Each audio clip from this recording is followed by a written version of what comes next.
اعوذ باللہ من الشیطان الرجیم، بسم اللہ الرحمن الرحیم۔ رمضان کی ایک اور پوڈ کاسٹ کے ساتھ میں حاضر ہوں اور میرا نام ہے واصف برنی۔ رمضان کیونکہ رحمتوں کا، برکتوں کا مہینہ ہے، جتنی رحمتیں اور برکتیں ہم سمیٹ سکتے ہیں اس رمضان میں، وہ ہمیں سمیٹنا چاہیے ہے۔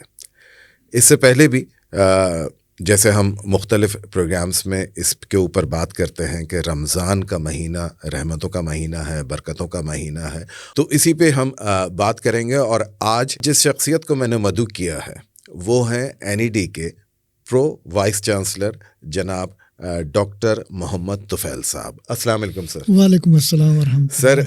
سر، رمضان کی بہت بہت مبارکباد آپ کو بھی۔ آپ کو بھی بہت بہت مبارک، اور تمام سننے والوں کو اور دیکھنے والوں کو بھی بہت بہت مبارک۔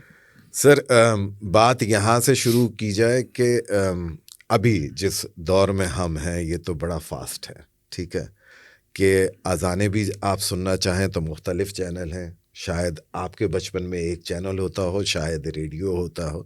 کیا فرق دکھتا ہے آپ کو کہ آج کے رمضان اور جو آپ نے رمضان گزارے بچپنے میں، اس میں کیا فرق دکھتا ہے؟ جی بالکل، بہت اچھا سوال ہے آپ کا، اور یہ آپ نے صحیح کہا کہ ان دنوں میں پاکستان ٹیلی ویژن صرف ہوتا تھا، اس کا ایک ہی چینل ہوتا تھا، اور جو مغرب کی جو اذان ہوتی تھی وہ مکہ شریف مدینہ شریف کو دکھاتے تھے مغرب میں، اور وہ پرانا جو اپنا مسجد نبوی جو تعمیر اس وقت اتنا ایکسپینشن نہیں ہوا تھا وہ دکھاتے تھے۔ تو وہ ساری آپ نے مجھے جو پورا لے گئے اس دور میں لے گئے جب یہ تمام چیزیں سامنے آتی تھی۔ تو اس زمانے کے میں سمجھتا ہوں کہ جو ایک تھا نا، ایک چام تھا، وہ مختلف تھا، بالکل مختلف تھا۔ اس کو کسی بھی صورت میں آج کے دور سے کمپیئر نہیں کر سکتے۔ آج کل جو میں سمجھتا ہوں کہ ہم اتنے مٹیریلسٹک ہو گئے ہیں، اور وہ جیسے آپ نے ابھی بات بھی کی کہ ٹائم، ہر کسی کے پاس ٹائم نہیں ہوتا تھا، تو پہلے ایک ملنا جلنا، رمضان اور ساتھ افطاری کرنا، تمام چیزیں بہت زیادہ ہوتی تھی۔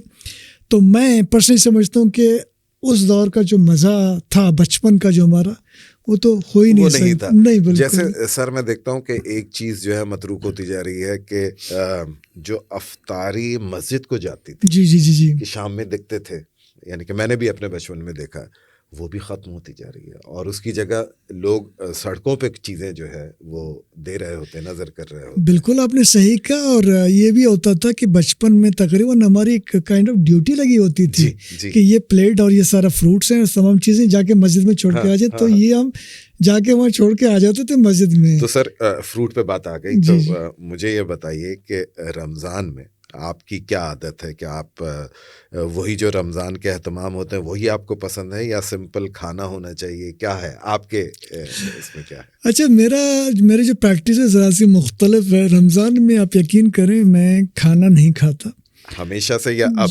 ہمیشہ سے۔ اور میں جو ہے اوبیسلی افطاری کرتا ہوں کھجور سے اور لسی سے، اس کے بعد فروٹس وغیرہ کھا لیتا ہوں، اتنا کھا لیتا ہوں کہ میرے خیال میں کھانے کی ضرورت نہیں ہوتی۔ اچھا سر، یہ بتائیے، ہم وہ والے ڈاکٹر تو نہیں ہیں بہرحال، مگر ہم یہ کہتے ہیں کہ رمضان میں جو ہے میرا ماننا ہے کہ لوگوں کی غذا بڑھ جاتی ہے، کیونکہ جو میری پریکٹس ہے وہ یہ ہے کہ میں نے جو کچھ کھانا ہے افطار کے وقت کھانا، چاہے وہ کھانا ہے یا افطاری، اور اس کے بعد مجھے سحری کے وقت جو ہے کھانا ہے۔ لوگ ایک بیچ میں بھی ایک رکھتے ہیں کہ ابھی تو ہم نے افطار کیا تھا، اب تراویح کے بعد جو ہے کھانا، اور کھانے کے بعد سحری۔ تو کیا آپ کی پریکٹس اس طرح ہے، یا آپ اس چیز کو صحیح سمجھتے ہیں؟ نہیں، میں ایسا نہیں کرتا، لیکن آپ صحیح کہہ رہے ہیں، کئی لوگوں کو میں نے دیکھا کہ افطاری کرتے ہیں اونلی افطاری، اس کے بعد جو کھانا ہوتا ہے کہتے ہیں ڈنر، وہ تراویح کے بعد ہی لوگ کرتے ہیں، لیکن میری یہ پریکٹس نہیں رہی۔ میں شروع میں ایک ہی دفعہ افطاری کرتا ہوں، چیپٹر کلوز، بعد میں کچھ ہلکی پھلکی چیز لے لی تو دیٹس اندر اسٹوری، ادروائز پھر جا کے سحری میں سحری کھا لیتے ہیں۔ اچھا، تو سر رمضان میں جو آپ کی جاب ہے، جو پریکٹسز ہیں، اس میں بھی چینج آتا ہے کیا، یا آپ کو لگتا ہے کہ یار تھوڑا سا مشکل ہو رہا ہے کرنا؟ نہیں، میں سمجھتا مشکل نہیں ہوتا۔ ایک تو obviously آپ کو پتہ ہے کہ یونیورسٹی کے ٹائمنگز چینج ہو جاتے ہیں، ہم لوگ دوپہر کو آف کر لیتے ہیں، پھر ظہر کے بعد یونیورسٹی بند ہو جاتی ہے، تو تھوڑا سا ریسٹ کا بھی ٹائم مل جاتا ہے، اور شام کا اتنا ٹائم مل جاتا ہے ہمیں کہ باقی جتنے کام ہیں۔ لیکن میں سمجھتا ہوں کہ یہ محسوس ہوتا ہے کہ آپ کے جو کام کرنے کے ٹائمنگس ہیں کم ہیں، لیکن میں سمجھتا ہوں کہ وہ جو بھی اویلیبل ٹائم ہوتا ہے اتنا پروڈکٹیو ہوتا ہے کہ آپ باقی دنوں سے زیادہ کام کر سکتے ہیں، اور یہ میں نے پرسنلی ایکسپیرینس بھی ہے اس کی. بالکل سر، کیونکہ میرا خیال ہے کہ فوکس جو ہے صرف یہی ہوتا ہے، کام ہے، نہ تو دوپہر کا کھانا کھانا ہے، نہ چائے پینی ہے، نہ کوئی اور لباس بات ہے. تو میرا خیال ہے کہ فوکس جو ہے وہ ہے. سر تھوڑا سا رمضان سے ہٹتے ہیں اور ہم اس پہ آتے ہیں کہ نارملی اگر آپ اپنے آپ کو ڈیفائن کریں گے تو ایک جملے میں کس طرح کریں گے ڈیفائن؟ کہ اگر میں کہوں کہ ڈاکٹر طفیل کیا ہے تو کس طرح آپ کس طرح کریں گے؟ بہت سے لوگ آپ کے لیے بات کرتے ہیں کہ بہت سادہ طبیعت ہے آپ.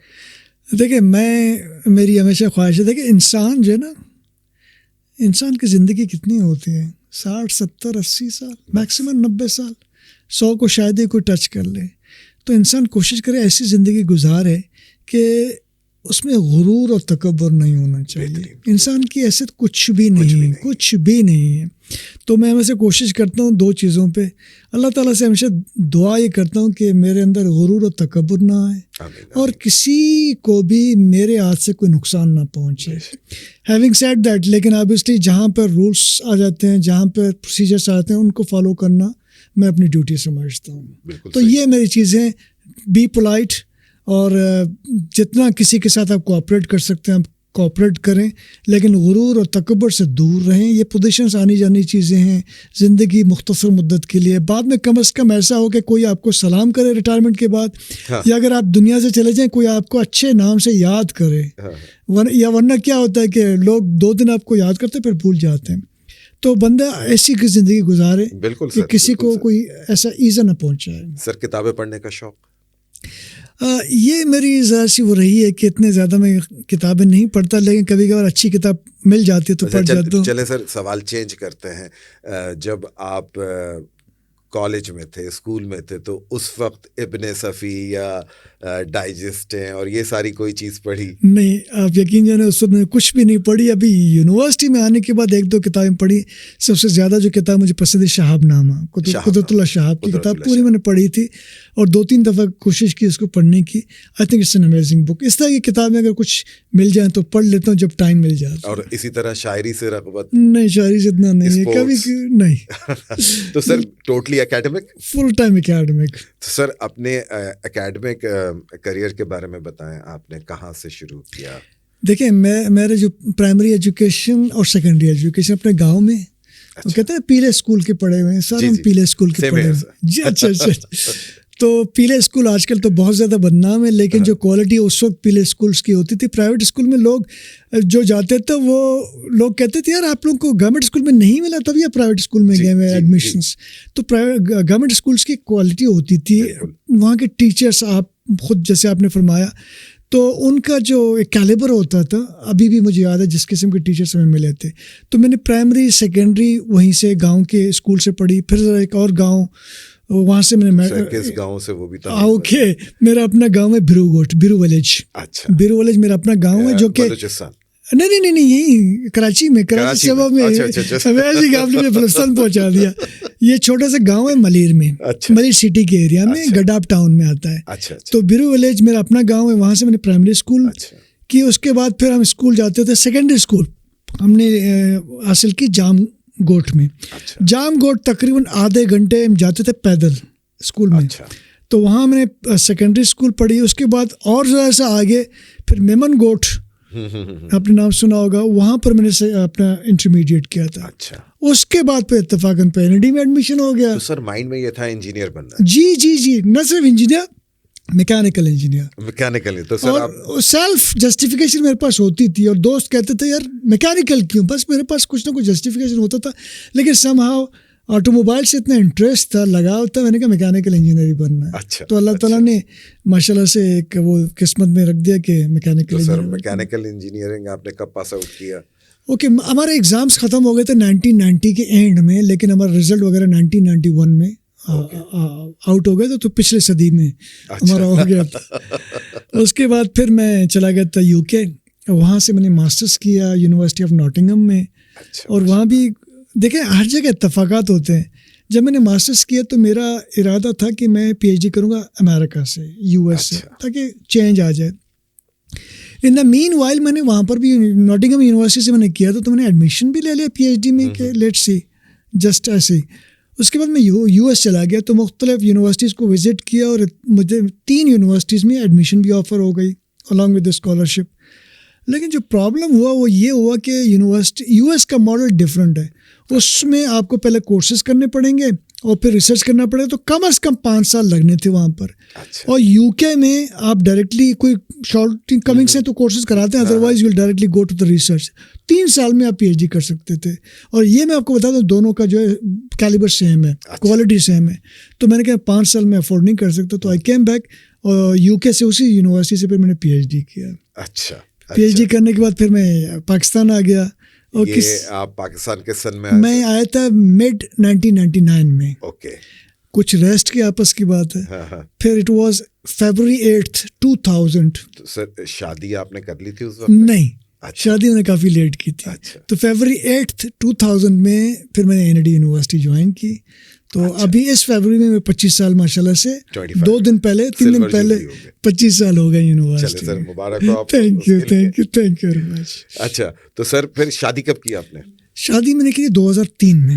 اچھا جی, یعنی کہ آپ نے کچھ, میرا خیال ہے کہ آپ نے کچھ ایمس بنائے ہوئے تھے کہ یہ اچیو کرنا ہے, پھر اس کے بعد ساری چیزیں کی ہیں. ایکچولی مطلب اللہ کا شکر ہے ویل آف فیملی سے تھے, پیرنٹس اور زمینداری وغیرہ سب کچھ تھا, لیکن پھر بھی آئی تھاٹ کہ it would be more appropriate کہ اپنا جاب ہو جائے, بقول آپ کے سیٹل ہو جائیں, اس کے بعد بندہ شادی. کیونکہ نارملی جو نئی نسل ہے جن کے لیے یہ ہم کر رہے ہیں پوڈ کاسٹ, کہ آپ کو کچھ نہ کچھ گول سیٹ کرنے ہوتے ہیں, کچھ اچیومنٹ کے لیے آپ نے گول سیٹ کرنے ہوتے ہیں اور کہیں پہ آپ کو کمپرومائز کرنا ہوتا ہے, تو اس کے بعد ہی آپ اچیو کرتے ہیں وہ سکسیس. تو سر ایسی کوئی چیز جو کہ آپ سمجھتے ہو کہ کچھ ریگریٹ رہ گیا ہے زندگی سے, یہ نہیں کیا میں نے؟ آنیسٹلی اسپیکنگ ایسی کوئی چیز نہیں. اللہ تعالیٰ کا لاکھ احسان ہے, ہر جگہ سے ہر کارنر سے محبت ملی, عزت ملی, جہاں بھی گیا تھا میں عزت ملی مجھے. جب میں یونیورسٹی میں پڑھتا تھا تو اچھی گیدرنگ مل رہی تھی, دوست اچھے ملے تھے. پھر میں یو کے گیا تھا تو وہاں پر کافی کولیگس تھے, پاکستانی بھی تھے, ان کے ساتھ ابھی بھی ان ٹچ ہوں میں. تو ان سے بہت محبت ملی, پیار ملا اور اچھے دوست ملے مجھے. اس کے بعد پھر جاب کی, تو جس ڈپارٹمنٹ میں موو کرتا گیا تو لوگ ریسپیکٹ دیتے رہے, اور یہ بڑی بات ہے. اور سب سے اہم بات یہ ہے, اگر آپ کو یہ پتہ چلا کہ پیٹھ پیچھے کوئی آپ کی برائی نہیں کر رہا اور آپ کی اچھائی کہ بیان کرا, تو that is some thing that جس میں اللہ تعالیٰ کا, یہ بھی سر بہت اچھی بڑی اچیومنٹ ہے. بالکل.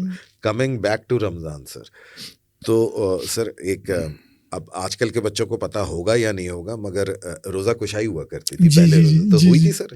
نہیں, اتفاق سے ہمارے میرے امی ہوئے تھے. ایسے آپ نے ایک دن صبح اٹھا اور کہا کہ امی میں نے روزہ رکھ لیا. جی. تو سر کتنی عمر تھی اس وقت؟ میرے خیال میں 11-12 سال کی عمر. اور روزے گرمیوں میں تھے یا سردیوں میں؟ جو انیشیل فیز میں جو بالکل آخری اینڈ پوائنٹ تھا سردیوں کا, اچھا, اس میں ہوا تھا. پھر بیچ میں گرمیوں کا موسم آ گیا تھا, لیکن اس وقت جب میں نے روزے رکھنے شروع کر دیے تو سردیوں کا بالکل آخری ٹائم تھا. اچھا. تو سر جیسے ہم رمضان کا بڑا اہتمام ہوتا ہے, تو کوئی فیوریٹ ڈشز ہیں آپ کی؟ جیسے آپ نے مجھے بتایا کہ آپ تو نارملی لسی, کھجور اور فروٹس کے اوپر رہتے ہیں. کوئی فیوریٹ ڈش کہ ہاں یہ آج یہ رمضان ہے تو آج یہ پک جانا چاہیے یا یہ آ جانا چاہیے؟ نہیں, ایسا تو کچھ بھی نہیں ہوتا. میرا جو سروائیول ہوتا ہے وہ فروٹس پہ ہی ہوتا ہے, تو آئی پریفر کہ فروٹس اور اس طرح کی چیزیں.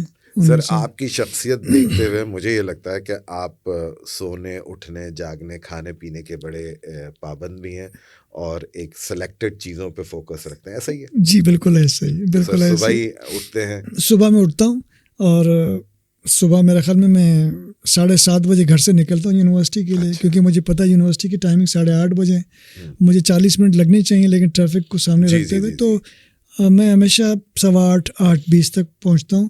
تو مین ریزن یہی ہے کہ جب آپ ٹاپ پوزیشن پہ ہیں اور آپ ٹائم پہ نہیں پہنچے گے تو ڈونٹ ایکسپیکٹ کہ باقی لوگ ٹائم پہ آ جائیں. بالکل. تو یہ میری شروع سے گزارش رہی ہے. اس میں بھی ایک مزیدار سی بات یہ ہے کہ جب میں شروع میں میرا اپائنٹمنٹ ہوا تھا تو میری شروع سے روٹین تھی.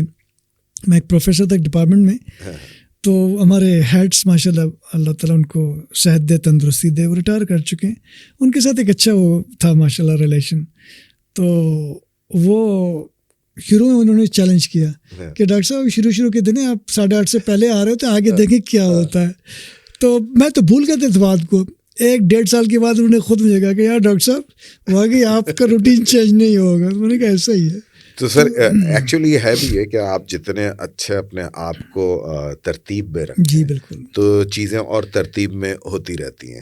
سر کوئی ایسا واقعہ رمضان کا جو آپ کے ساتھ ہوا ہو اور آپ کو لگا ہو یہ بڑی اچھی بات ہو گئی, یا کوئی ایسا کام آپ سے ہوا ہو رمضان میں؟ ہو سکتا ہے آپ بتانا نہ چاہیں, بہت سے لوگوں کو جو آپ کی شخصیت دیکھتے ہوئے کہ بہت سے ایسے کام کیے ہوں گے مگر شاید آپ نہیں بتانا چاہیں, مگر کوئی اچھی عادت, کوئی ایسی چیز جو کہ ہمارے دیکھنے والوں کو, سننے والوں کو آپ شیئر کر سکیں کہ کچھ ایسی چیزیں کی جا سکتی ہیں جو آپ کی زندگی پہ اچھا اثر ڈال سکیں. دیکھیں رمضان میں تو میں سمجھتا ہوں کہ ویسے تو نیکی تو ہر وقت کرنی چاہیے جی, اور ہمیں یہ ہدایت ہے مسلم کہ ہم ہر وقت کریں, لیکن رمضان میں بونس بھی مل جاتا ہے. بالکل. تو اس بونس کے ٹائم پیریڈ کو جتنا بندہ اویل کر سکے وہ کرے. اس میں اللہ تعالیٰ نے موقع دیا تھا اور انشاءاللہ اللہ تعالیٰ آگے بھی موقع دے گا کہ اس پیریڈ میں آپ جتنا کسی اور کو آپ سپورٹ کر سکیں, کسی بھی معاملات میں سپورٹ کر سکیں, تو میرے خیال میں اللہ تعالیٰ اس کو قبول فرمائے گا. بہترین بہترین. سر نارملی ایک ہی آنسر ہوتا ہے اس بات کا, مگر میں آپ سے بھی پوچھوں گا رمضان کا بہترین عشرہ کون سا لگتا ہے؟ اب اس لیے آخری عشرہ سب سے اہم ہوتا ہے. اچھا سر, ان دا اینڈ پروگرام کے آخر میں اپنے دیکھنے والوں کو, سننے والوں کو رمضان کے حوالے سے کوئی میسج دینا چاہیں تو؟ جی بالکل. دیکھیں رمضان ہمیں صبر سکھاتا ہے, ڈسپلن سکھاتا ہے, سب سے نظم و ضبط.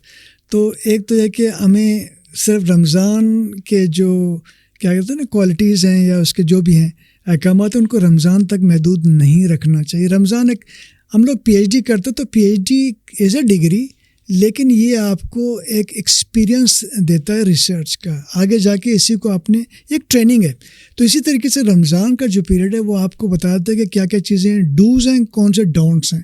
تو اس کو آپ کو آگے باقی 11 مہینوں میں بھی امپلیمنٹ کرنے کی ضرورت ہے. جب ان کو امپلیمنٹ کریں گے تو مجھے امید ہے کہ یہ تمام جتنی برائیاں ہیں وہ ساری ختم ہو جائیں گی. ایک اور چیز جو میں کہنا چاہوں گا وہ یہ کہ جیسے شروع میں نے کہا تھا کہ آپ کوشش کریں اپنے لیے تو جیتے ہیں, کسی اور کے لیے بھی جئیں, کسی اور کی پریشانی کے سبب نہ بنیں. ہم لوگ جانے انجانے میں بھی پریشانی کے سبب بنتے ہیں. کہیں گاڑی میں جا رہے ہوتے ہیں, ٹریفک میں جا رہے ہوتے ہیں, ٹھیک ہے, تو ہم کبھی کبھار ایسا ایکٹ کرتے ہیں جو کہ ہمیں فیل نہیں ہوتا, لیکن اگر آپ غور کریں تو آپ کسی اور کو پریشان کر رہے ہوتے ہیں. تو کوشش کریں کہ آپ کے عمل سے, فعل سے, کسی آپ کی زبان سے کسی کو کوئی کیا کہتے ہیں نقصان نہ پہنچے, کسی کے دل آزائی نہ ہونا چاہیے.